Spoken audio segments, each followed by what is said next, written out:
When I was trying to think about what I wanted to preach on here at the beginning of the year, I wanted to hit on something that people would make resolutions about. And then historically, at least with me, it seems like dealing with money is an effective thing. So I want to make a disclaimer at the very beginning. It won't really be a sermon to tell you how to make your first million. I have not yet made my first million, so I can't really tell you how to do it. And I'm not really sure that should be the goal of what we try to think about in church anyway. I wanted to focus more on this notion of getting rich in terms of being rich with God spiritually, and how I think that it can be done relatively quick. I think it just takes a step or two in the right direction, and I think you're going to see some big consequences coming from that. And so I wanted to talk about that. The things that the Bible talks about when being rich with God are things like generosity and contentment. And those two things in particular, I just really want to emphasize for the next little bit.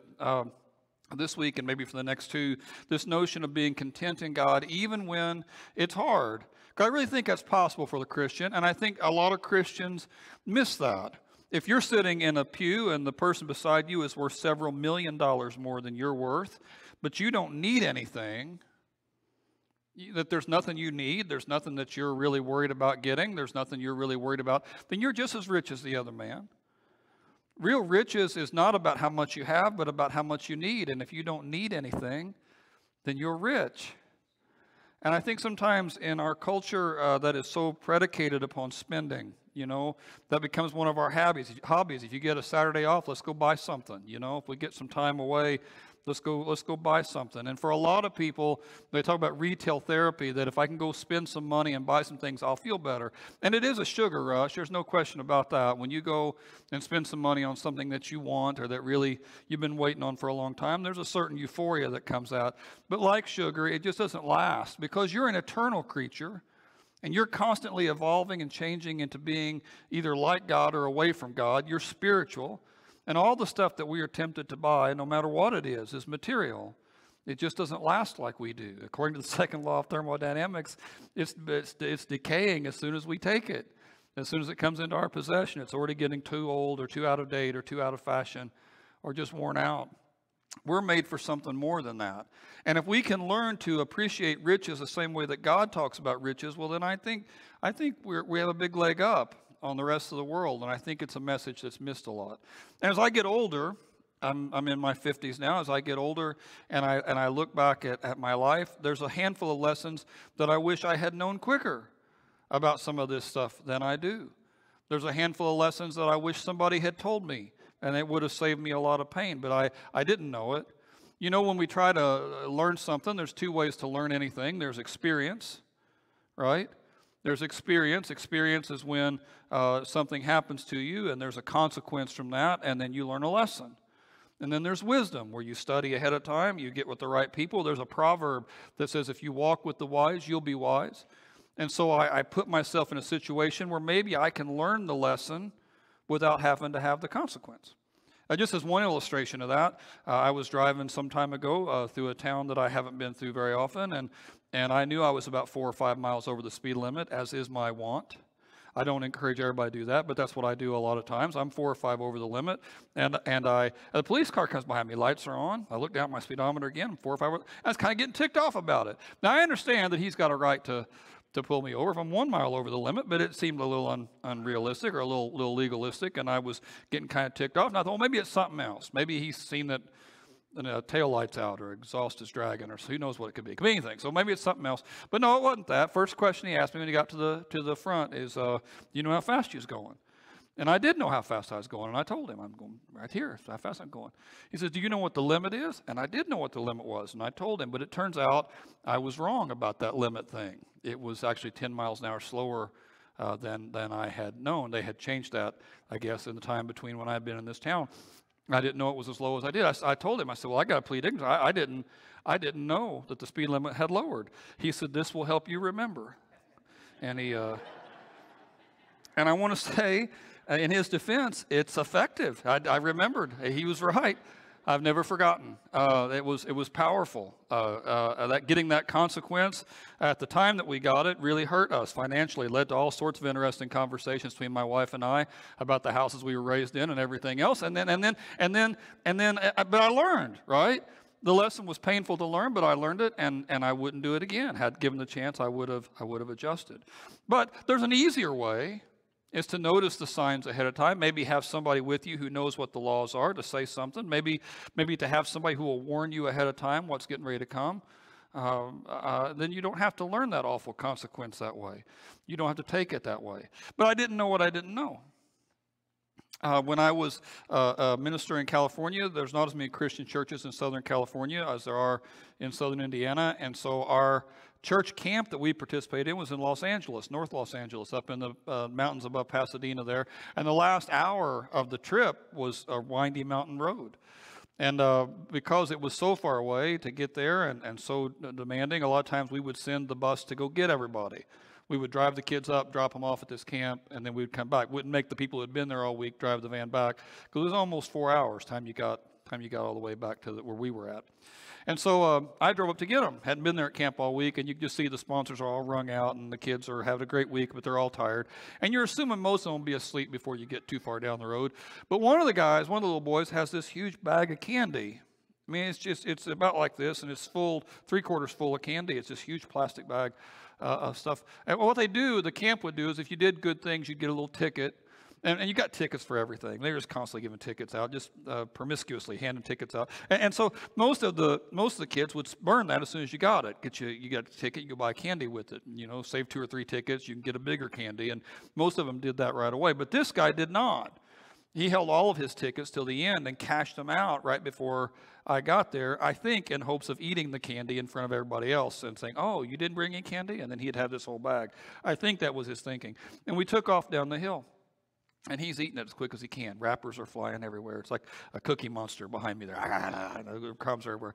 And about 10 minutes down the road, he said, "I got to stop." "Well, you got to stop. I'm going to throw up." And I've had that happen before in the van with the little guys. So we pulled over quick as we could. And he got out and threw up in the ditch. And it was loud and awful and multicolored. And then he came back into the van and immediately put his hand back in that bag.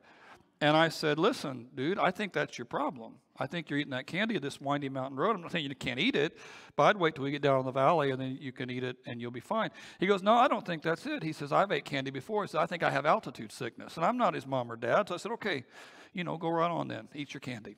What do I care?" So 5 minutes down the road, I got to stop, and we pulled over again, and he threw up off the side of the van there. And as soon as we got back on the van, again, put his hand right back in the candy. "Give me that bag." Took that away from him.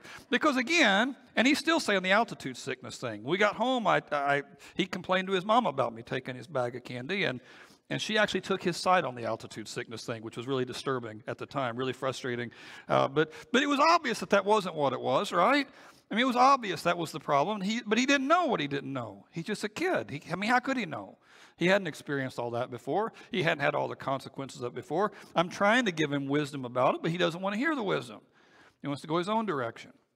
Well, what this sermon's about, hopefully, is just some things I've picked up. And again, I don't claim to be an expert about any of this thing. And I should confess, going a little further even, I don't like it when people want to talk to me specific about my money. I don't like that. I don't enjoy that. Maybe you're okay with it, but I would imagine most of you don't like it. If somebody wants to talk to you specifically about how much money you have in the bank, or how much do you owe on this or that or the other thing, or I mean, it's uncomfortable to talk about because you're afraid it's going to hurt the relationship, and money certainly can do that. Money can wreck a friendship, and out of control money can hurt a lot of things, hurt a marriage and hurt a bunch of stuff. So I'm uncomfortable with it, and if you're uncomfortable with it too, I'm sympathetic to that. And just like that kid with his candy bag, I'm not your mom. I don't care what you do. Do what you want to do. I'm not trying to judge you here, but I'm telling you, I've figured a few things out through the years, and some of the things I figured out, I had to go through consequences to figure it out. And if I could help you with it, well, then I want to. And so with that all in mind, if that helps you at all, if we get into this thing, I want to help you because, like I said, few things are as consequential as out-of-control money. Just can wreck a marriage, can wreck a friendship, can't even answer the phone or answer your mail. They talk about being underwater with all that, and that's a great euphemism because it does feel like you're drowning. And so as we get into this thing, if any of this stuff helps you, great. If you think I'm being judgmental, you want to go your own direction, I promise no judgment from me. So the first thing, here we go. I find and have found through the years that joy is living within God's provision. The thing I told you earlier about sitting in your pew there, and if you don't need anything, you're as rich as anybody else on the pew. I mean, when you get to a place where you don't need anything, where you have no want, where you have enough money to pay your bills, and you're not constantly worried about the next moment, you're rich. And so joy for me, I'm finding, is just living in God's provision.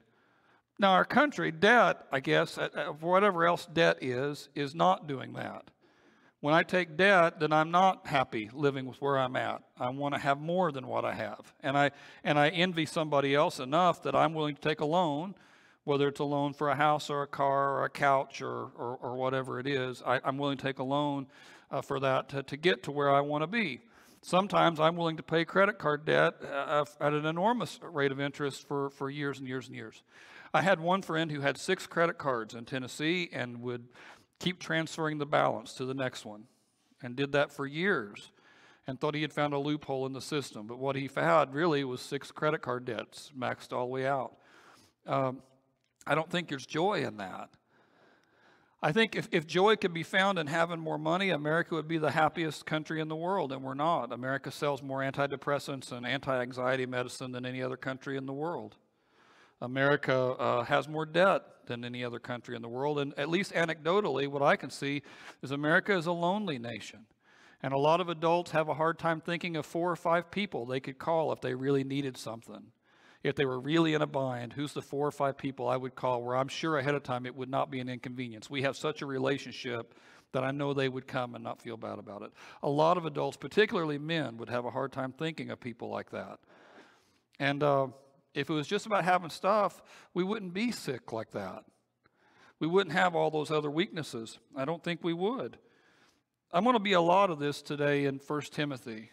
And it says in 1 Timothy chapter 6, now this is a message. I took this out of the message to kind of introduce the rest of it. I thought it was interesting.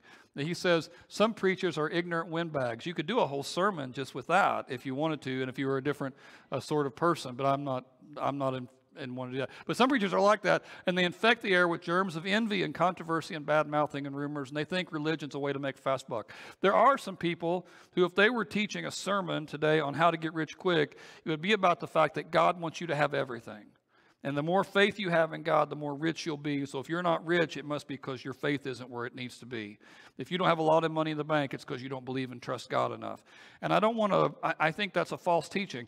I think it was a false teaching when Paul wrote that in 1 Timothy chapter 6, and I think it's a false teaching today, though it's a prevalent thing. I think what Paul believed was the better thing was this next verse. He says, but godliness with contentment is great gain. I think that's such a powerful word. It's certainly gain to have money in the bank, and if you can get some money in the bank, by all means, that's not a bad thing. But it's great gain to have contentment. A person can have money in the bank and have no contentment, and he's just as sick as anybody else. But if you can get to a place where you're content, where you're happy. I mean, whatever happens, you're just at peace about it. Whether the stock market rumbles or whether the interest rate goes up or down or property values go up or down, you're not stressed. You're not rattled. Your life doesn't depend on those things. I mean, you take advantage of whatever you can take advantage of, but you're not wired that way. Paul says we brought nothing into this world. We can't take anything out of it. We have food and clothing. We'll be happy with that. And in America, for just almost everybody in this room, we have much more than food or clothing. I'm fond of asking people ahead of time, was Santa Claus good to you, around Christmas? I like asking people that. And sometimes we'll follow it up with, if you say he was good to you, well, then you must have been good. That was the test, right? If he brought you stuff, he was good. And almost all of you, by that standard, are good, right? Most all of us had stuff given to us, and we were able to open presents and stuff we didn't even need. Sometimes we have to buy for people. It's so hard to buy for them. They have everything they want. If they just want something, they go get it. You know what? You say that for how many people? And when I was a kid, this wasn't true. As a country, we've just gotten so much richer in the last 40 or 50 years. It's just hard to calculate how much richer as a nation we are. I remember it being a big deal, a once a month kind of a thing, if we went to a restaurant as a kid. I mean, nobody lives like that now. I remember having beans and cornbread every week at our house growing up. Do you know why we had beans and cornbread every week growing up? Because it was cheap. It wasn't because it was good. No matter what anybody tells you, it was cheap. That little blue box of cornbread and the beans, you could cook a ton of it for nothing. And today, if I have beans and cornbread, it's because I miss my childhood. It's not because I'm worried about the cost. I mean, most of us have more than enough money in our pocket. And yet, too many of us, with that, still aren't content. It's nothing to go rack up some big debt for something new. It's nothing to go rack up some debt for really disposable things. Things that are, I mean, a house or even a car you can defend, but I mean, stuff that, I mean, it's going to be worthless in no time at all, and just max out the card for that. And that happens way too often to way too many of us. And I don't think joy can be found there. The 10 Commandments, the very first commandment starts with love the Lord your God with everything. That's commandment number 1 of the 10 Commandments. Commandment number 10, that bookends the other side of it, is don't envy your neighbor's stuff. And those two things are related. When you love God like you're supposed to love God, then you don't envy people's stuff because you have everything you need. When you love God with everything you have, you don't fall trapped to that envy thing like so many people do. When I'm envying somebody else's thing, then I can't enjoy what I have. And honestly, I wouldn't enjoy what they had, or at least I wouldn't enjoy it very long. Debt is living beyond God's provision. Joy is found when I'm living within it. And the very simplest rule of economics, if you take nothing else away from the sermon, is you should not spend more than you make. I know that seems like a simple thing, but it's an easy thing to forget. And you'll find joy there if you'll live that way. And that's the first thing.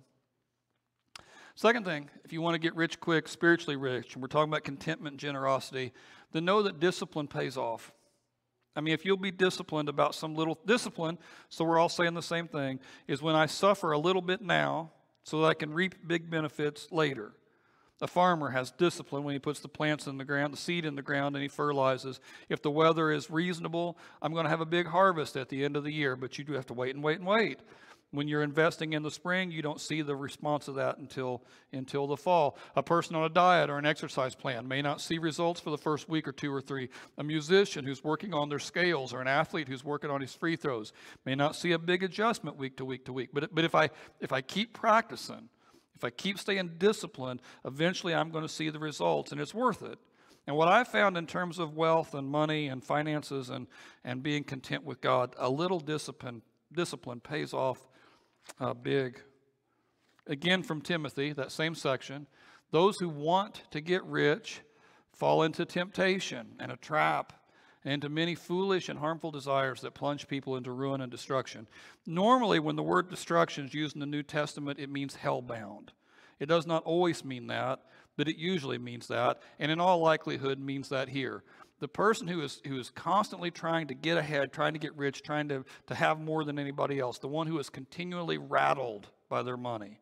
It's constantly on their mind. The danger here, Paul says, is there's a trap with that. That as you focus on that, you'll take your eyes off of God.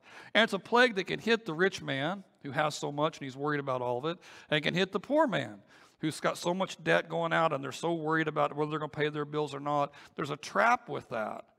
And if you don't watch out, if your money is constantly on that thing, you can lead into a bad place. That word want to is important. In the next verse, it kind of hits on that again. The love of money. It's not money in and of itself that's the problem. It's that love of money, that hunger for it, that I don't have enough, that I'm never satisfied. The love of money is a root of all sorts of evil. And some people that eager and love and want, it's the same problems all the way through this. Eager for money have wandered from the faith.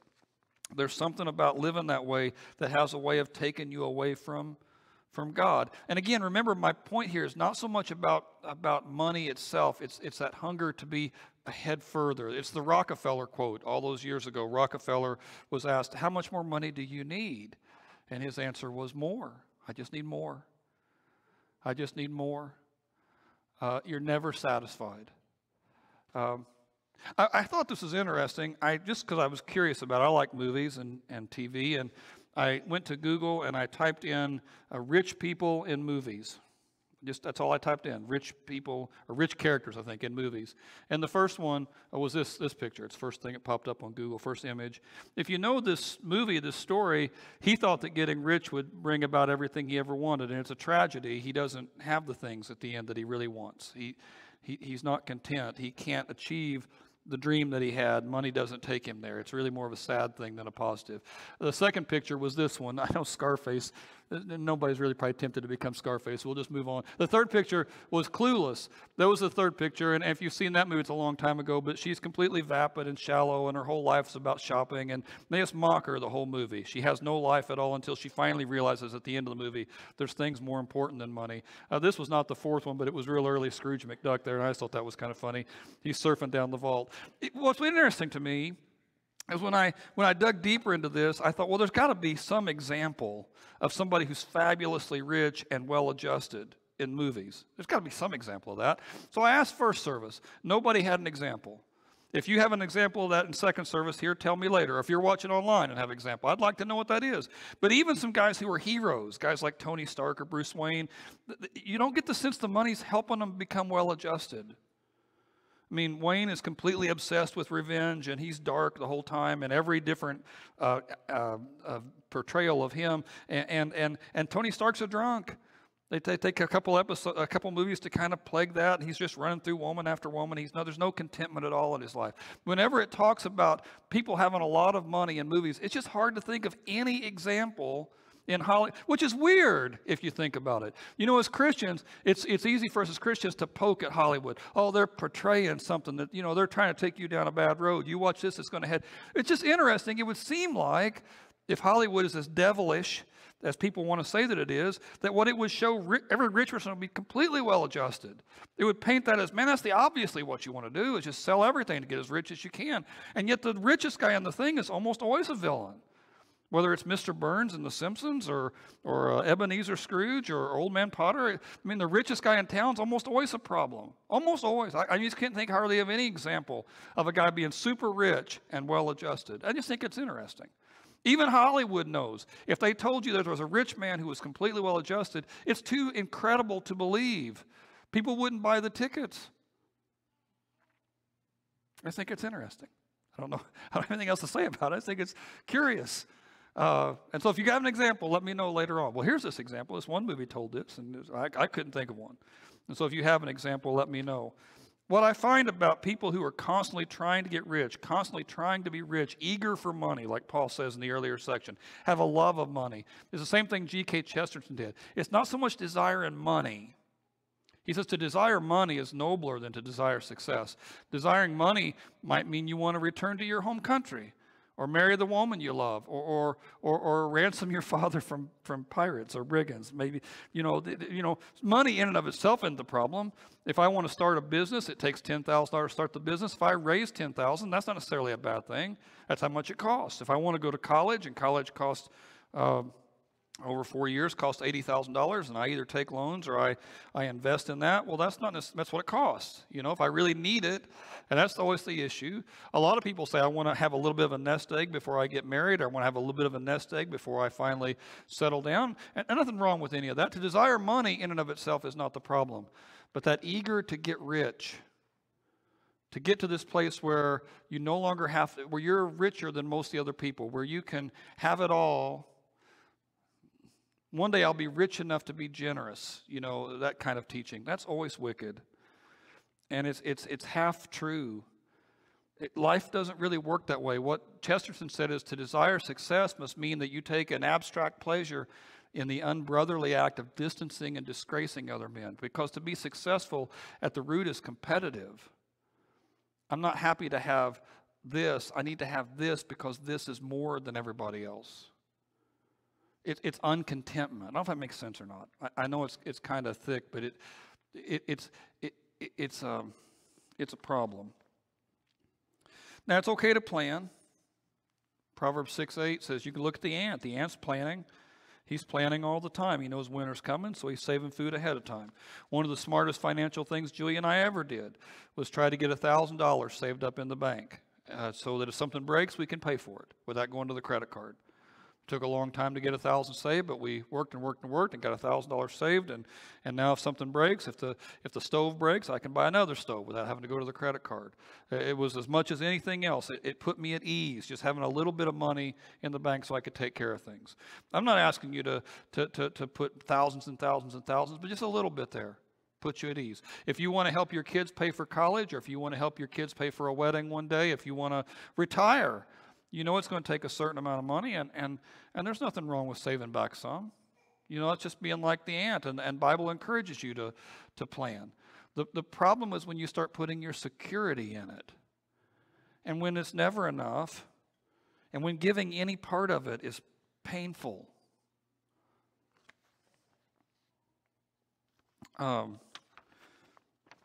Just as food for thought more than anything else. Richard Foster wrote a book called Celebration of Discipline, and he talked about how a simplicity can be a discipline we apply to help get over these things. And I'm going to talk about this more in the weeks to come, but just to give you a couple of thoughts. He says one thing we can do to live simpler, to be disciplined, he says, be skeptical of debt. If I don't have enough money for it now, then I need to learn to wait. And in the waiting, I grow. He says, I need to appreciate things without owning them. It's good to go to a park and just walk around. It's good to go to a library and borrow a book. You don't have to own everything. It's good to just walk through a city and just get to say hi to folks, and you don't have to own it all. Learn to be content in the things that you don't own. Be wary of the newest gadget. You know, you don't always have to have the newest phone or the newest clothes or the newest whatever. A lot of times the newest thing is not so much about what I need, but about how I'm going to look to others who value the same things I do. And develop a habit of giving things away. When I first got here, there was a lady in our church named Debbie, and she was fantastic about that. My wife made a mistake one day in the foyer of telling her that she really liked her scarf, and Debbie took it off immediately. Well, here, it looks better on you anyway. And she did that sort of thing all the time. She was a school bus driver. That's how she made income, and she drove in East Olytic. And some of the houses there are poor houses, and if she would see a kid in the winter come out without a coat on, she'd buy him one. And some months during the winter, she didn't make any money at all driving a bus, because all of her check went to buying kids' coats. She would take kids who she knew weren't eating enough food, or take them out to McDonald's if they didn't have food. She would meet them and take them out to eat, and did this for years, decades. And she died real unexpectedly. Like my third year here or fourth year here was really early, and she died very unexpectedly. And the funeral day in Carter, it was a bad night. It was drizzly rain and cold. People stood outside in line for an hour to get into the building on that night. And it was all these kids who had grown up there and were now adults, and they never forgot how she changed their life. One of the guys at Day and Carter comes and talks to me. I'm doing the funeral, and he comes and talks. This is the biggest funeral we ever had. And I made a joke like, yeah, it is pretty big, isn't it? He goes, no, this is the biggest funeral we've ever had. I said, well, I'll tell the family. That'll really make them feel better. He said, this is the biggest funeral we've ever had. She's just a bus driver. She wasn't important. What makes people turn out there in the drizzle and the rain? It's because she's about something else.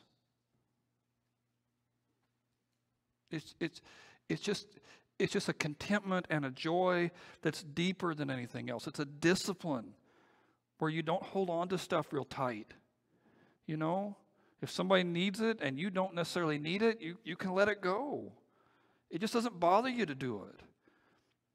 Nothing wrong with having savings, but if you've got enough savings that you could give somebody $20 and you would never think about giving your $20, you know, there's something wrong.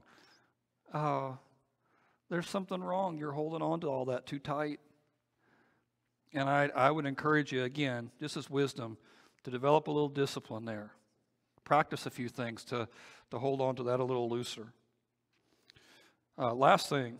I'm going to come back to that. Last thing, how to get rich quick. If I honor God, God's going to honor me, right? If I honor God, God's going to honor me. He's going to come through, and he's going to take care of the things I need taken care of. And so I made a decision pretty early in my life that I was going to give back the 10%. That's a biblical standard, a tithe. Malachi 3 says, God says, test me in this, see if this will work. And so I did, and it did work. And as I was faithful in my giving to God, it seemed like my life worked out better. It wasn't like I got rich. I mean, I don't want to lie to you there. If you're looking for somebody to tell you to get your first million or even your first 100,000, I'm probably not the right guy to talk to. But this notion of finding contentment and finding joy and learning how to be generous, that disciplined practice of being faithful to God first, there's nothing like that. And it's powerful. And as I was disciplined to God, I found that He was being faithful to me. Paul, talking about this section, same idea, 1 Timothy 6, says, command those who are rich in this present world not to be arrogant or to put their hope in wealth, which is so uncertain, but to put their hope in God, who provides us with everything for our enjoyment. Command them to do good and to be rich in good deeds, to be generous and willing to share. And in this way, they will lay up a treasure for themselves as a firm foundation for the coming age. I like that phrase. We're going to sing a song here in a little bit about has firm foundations, one of the lyrics in it, and it stands out to me for this idea here too. He is our firm foundation. But what Paul says is when you learn to be generous, to give easily, when you learn to be rich in good deeds, right?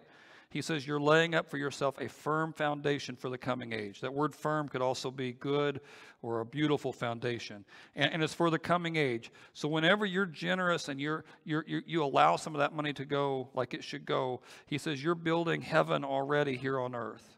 Now at some level then, by implication, when I hold on to it real tightly, that's hellish. That's hell on earth. And that earlier Paul talked about destruction. It takes me down a bad road. But when I learn to be freer with my money, God takes that generosity of spirit and He blesses it and He blesses me. Now this is the part of the sermon where a person could say, oh, I see where we're going. You want us to give money to the church so you can take that money. If you feel like that, even a little bit in the back of your head, then don't give it here. You're absolutely released from having to give it here. Don't give it here. I think giving it here is a good thing, but I don't think giving it here is commanded. So if you feel like, I see what he's doing. He's wanting me to give money so he can have part of it. Then don't do that. Give it to Hope Resource Center, who's helping pregnant young women figure out how to handle a baby when they're not sure they can. Give it to the men's warming shelter, which is helping people in Bedford find a warm place to spend a night if they don't have a house. Give it to the Life Food Pantry, which is feeding 300 families every month who can't afford to feed themselves. There's all number of different places you can give it. If you feel like I'm being selfish with it, but you want to give it to church, give it to another church.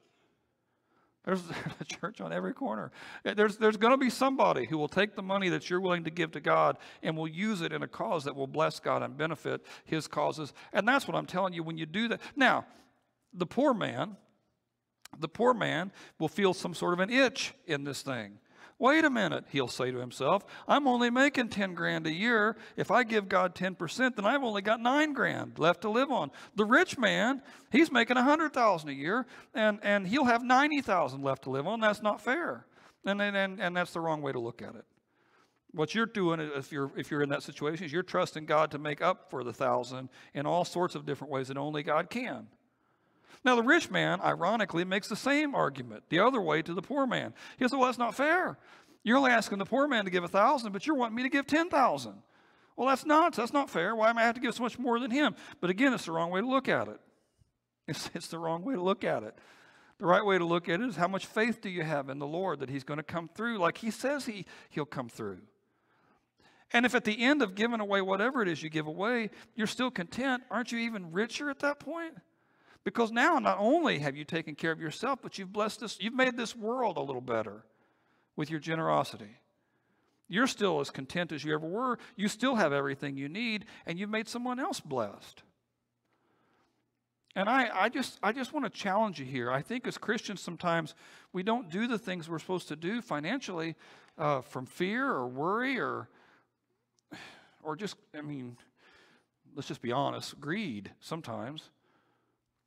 We're so worried about our money. We're so worried about getting ahead. We're so worried about our own goals for whatever things are that we don't see what God might do.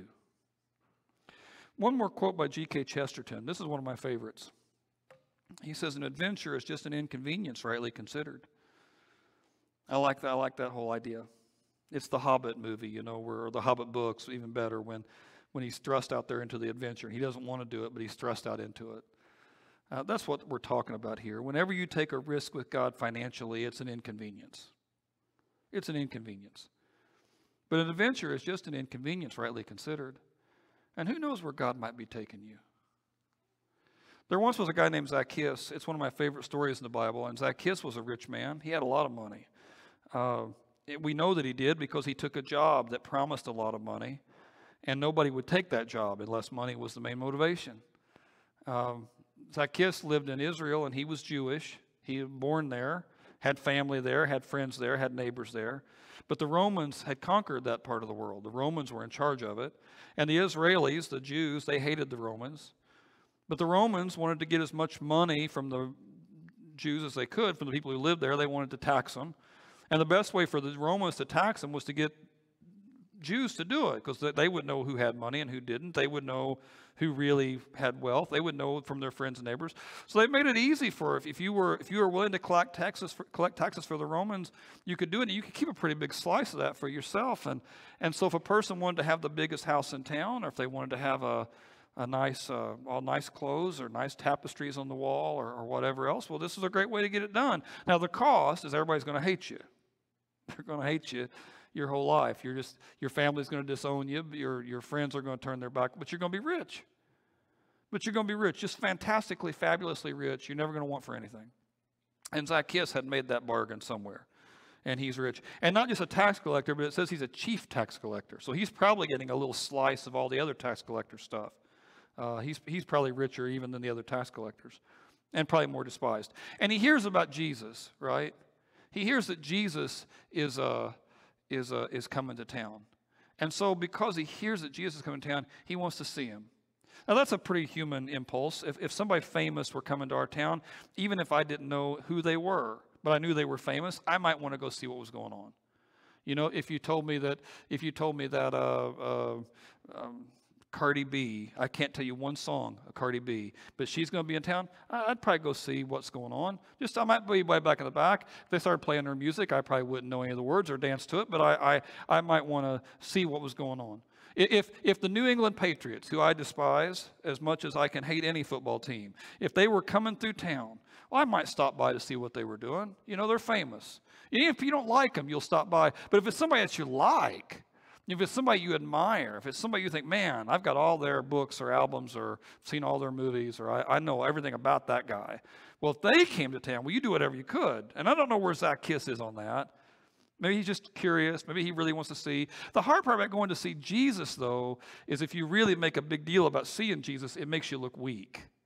You know, it's one thing if you're a blind beggar to come and beg, you know, Jesus, look at me. That's one thing. But Zacchaeus is not a blind beggar. He's the most important guy in town. And so he doesn't want to look weak. So he'd like to get a look at Jesus, but he doesn't really want to. I mean, he's a rich man. He's short. It mentions he's short, but he's rich. If he wanted to see the front row, he'd have big men push guys out of the way so he could see the front row. He doesn't want people to know he's looking, really.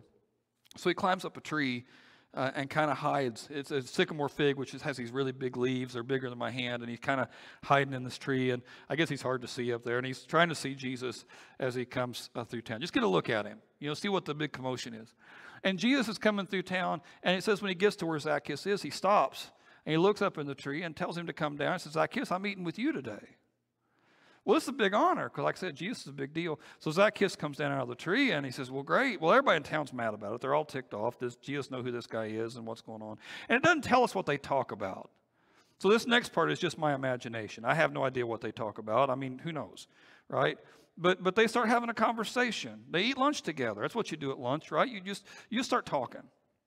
And maybe at first they do what we do. They're not talking about anything important, you know, the weather or what do you think about this new government thing or whatever. But in the middle of talking about stuff, maybe Jesus asked him something about, well, you lived here your whole life? That's a question you might ask. Is this your hometown? Well, yeah, this is where I lived my whole life. Is your family still here? Well, my dad's still here, but he won't really talk to me at all. My mom My mom passed away. Really? Well, what's going on with them, with your dad? Well, he's mad about, what I do for a living. Doesn't think it's, oh, I understand. Yeah.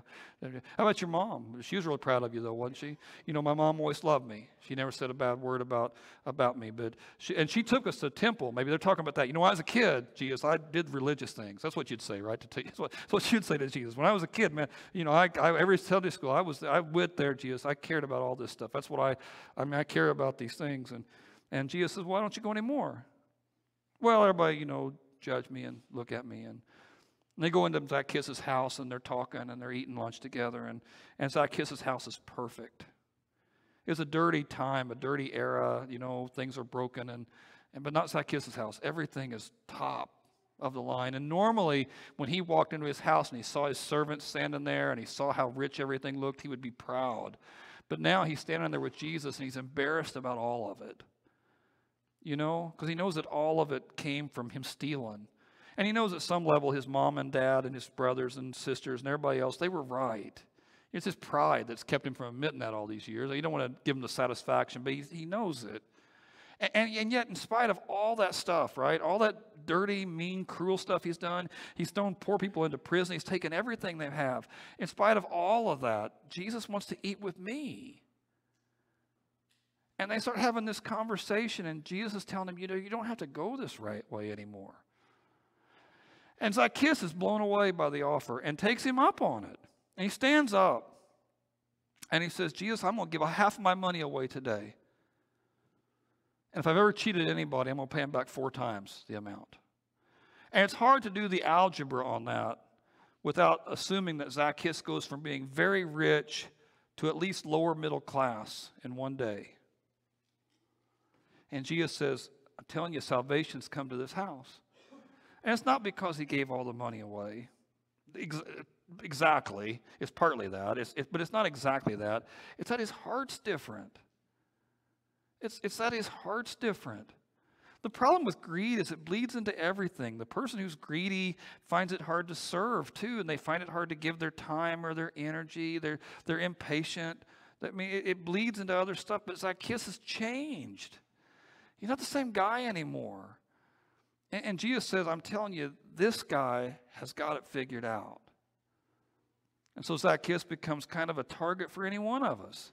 If we want to know the Lord, the path to knowing him is just to honor God first with everything and trust that when we do that, he's going to honor us right back. I'm going to have you guys stand up, if you don't mind. Stand up, and I'm going to have the guys come forward in the band, if they don't mind. We're just going to do a couple more songs. At the end of the service here, the first song is kind of about the prodigal son, about how Jesus is waiting like the father and the prodigal son is waiting. And if any of you need to come close to Jesus, this is your time. And it may have nothing to do with money. So if you see somebody come forward, don't assume that they're in trouble financially. It may not have anything to do with money. But if you need to talk to God today, we invite you to come forward and just pray. And if you want to pray with somebody, well, you can do that too. The Hasketts are here and the Ryans are here, and they'll pray with you and about whatever you want to pray about. And they'll keep it confidential, and they'll lift you up. And if you need to make any sort of decision about anything, they'll help you walk through that too. Okay? Let's pray together, and then we're going to sing a couple songs. Dear Lord God, I thank you for this group. And I pray, Father, for them. I pray for anybody right now, Father, who feels like they're drowning in some bad financial decisions. I pray, Father, you let them know there's hope. I pray for anybody, God, who's drowning in just bad life decisions. And I want you to let them know, too, God, that there's hope, that any one of them can come back to you whenever they want to, and that all the same power that brought Jesus out of the grave is there available to work on us. I pray, God, today that for whoever makes a decision about anything, that you bless that decision, and you empower them and help them to do the things they need to do. In Christ's name, amen.